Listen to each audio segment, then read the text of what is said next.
So I came across this new term called doom spending, right? And it refers to how people feel about the state of the economy and how they're struggling. And the way they deal with that stress of the economy is through mindlessly spending their money on things that they want to enjoy now. And you can understand why people feel this way, right? Like when it comes to buying a home, a lot of people can't afford to buy a home, right? You see people, things costing a lot of money. People can't afford to buy groceries, buy gas. People are struggling just to deal with just enjoying life the way they want to. And I think another thing that amplifies this feeling is like obviously social media, right? When you're looking at social media, you see your friends, you see celebrities, you see people that you follow. It seems like they're enjoying life, right? They're on vacation, they have cars, they have a nice house, they have so many things that it feels like they're enjoying life. And if you're a person that's on social media, you see that, you feel like you get a sense of FOMO, right? You fear of missing out, that you're missing out on something, and it creates a feeling of like, oh man, I'm wasting my life. So you know what? Even though things are just not going well, like I have not a lot of hope with the way things are going, everyone is struggling. You know what I'm gonna do? I'm just gonna use my money now, and then I'm gonna use that to enjoy an experience, right? And although like you can understand that feeling, that's just not a good way to deal with your finances, right? Because I understand the feeling of like living, YOLO, right? You only live once, right? So just enjoy it. But the thing is, life is long, man. You could live a very long time. Yeah, you could die tomorrow, but you could live a long time. So you got to really figure out, you got to set your finances up for that moment, right? You could probably live to 70, 80 years old, and you got to set your finances for that. But for a lot of people with this doom spending, they're just like, you know what? I want to enjoy life right now. I'm young now. I want to have it when I want to enjoy life where I have this energy. And you could get that feeling. But like I said, man, you got to prepare for those days when you may live a long time. So for a lot of people, this is how they're going. This is how they're dealing. This is how they're coping with the stresses of the state of the economy. And for and for good reason. And you see how in the media they tell you that everything's going well. You see the inflation rate is coming down. The stock market is doing so well. So it must mean that everyday American citizens are doing well, right? But that's usually not the case, right? The stock market is not a reflection of what's going on in people's homes and what's going on in people's bank accounts, right? People are struggling financially. People are struggling to buy food. People are struggling to find housing, and also mental health. So people are struggling with a lot of things, and it hurts to just say, like, you hear these people saying things are going well when in reality it's not. So let's take a look at this article on CNBC, and it talks about how Americans are doom spending, and here's why that's a problem.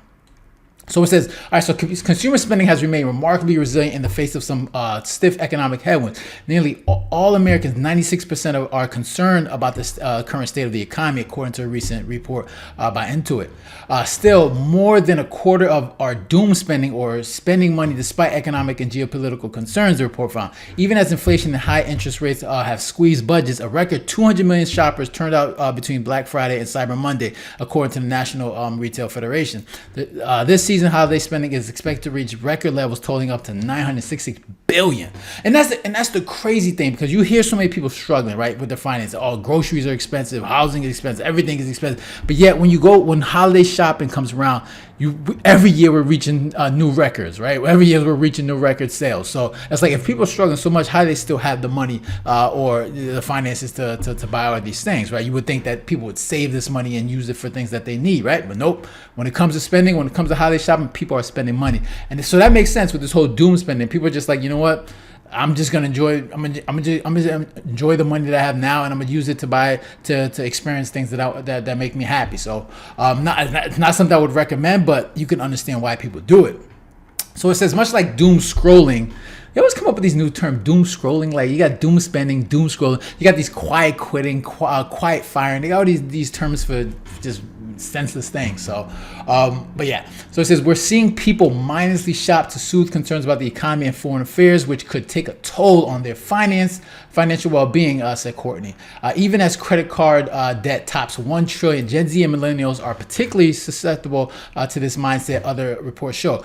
Rather than cut expenses, 73% of Gen Zers say they would rather live in the moment, a recent Prosperity Index study by Intuit found. High inflation has made it particularly hard for those just starting out. More than half, or 53% of Gen Zers, said that increased cost of living is a barrier to their financial success, according to a separate survey from Bank of America.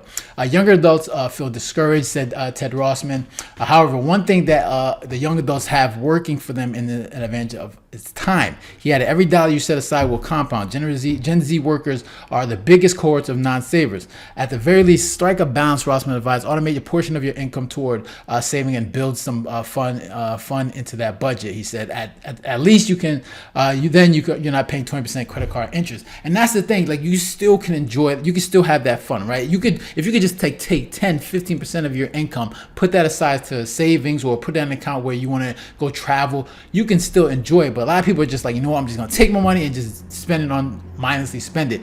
And that's not the way you want to budget. That's not how you want to spend your money. You want to make sure you're allocating your resources in certain different buckets and say, all right, I have a bucket for traveling, I have a bucket for spending on restaurants or just fun. So you want to make sure you do it that way. But for a lot of people, they're just like, you know what, I'm just going to take this money and just enjoy what I have now. So, and like I said, I wouldn't recommend that, but for a lot of people, who knows why people spend the way they do. Obviously it's psychological reasons. It's all about better habits, and people pick up poor habits depending on their circumstance. So this is an interesting thing when it comes called doom spending.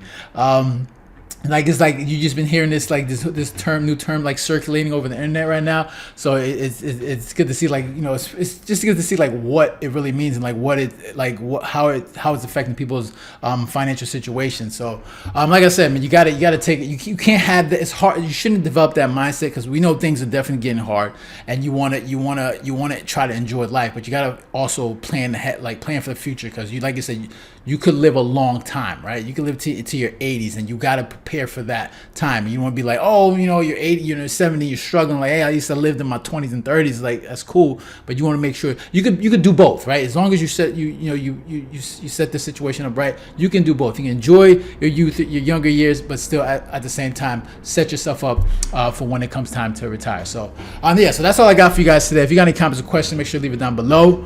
Let me know if you're doing this doom spending and how you're dealing with it, right? So if you haven't done so already, make sure to subscribe and have a good one, all right? Later.